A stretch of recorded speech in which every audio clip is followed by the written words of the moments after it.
先日雑誌で紹介されていたグッズで気になったものがあったので買ってみました。折りたたみ式ロータリーカッター。どうやらこれを開くとカッターになるようです。ちょっと開けてみます。開けるとこんなにちっちゃいカッターです。ここを押して開けるそうです。ここにボタンがあります。こんなちっちゃなカッターが出てきました。試してみます。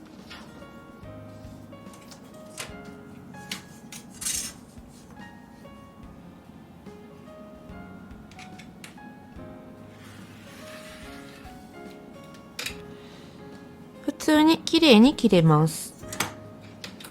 ちょっと刃が短いので切るときに少し戸惑いますが、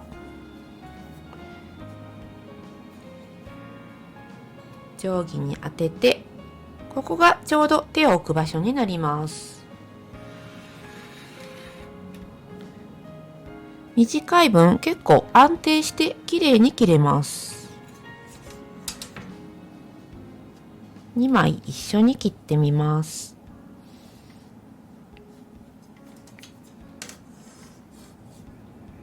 これは薄手のコットンです。綺麗に切れます。思っていたよりも使えそうです。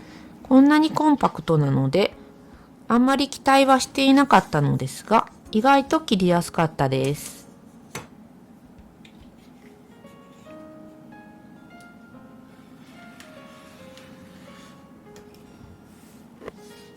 直すときはまたさっきと同じようにボタンを押してカチッとしまいます。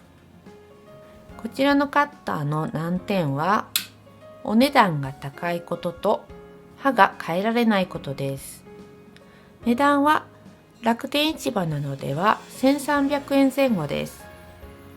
刃のところが交換できないので使い捨てになってしまいます。使い捨てにするには少し高いかなと思います。同じお値段を出すならクローバーのものがおすすめです。2種類持っているのですが、私は 45mm の方がおすすめです。しっかりと握って使えますし、刃が広いので安定してカットができます。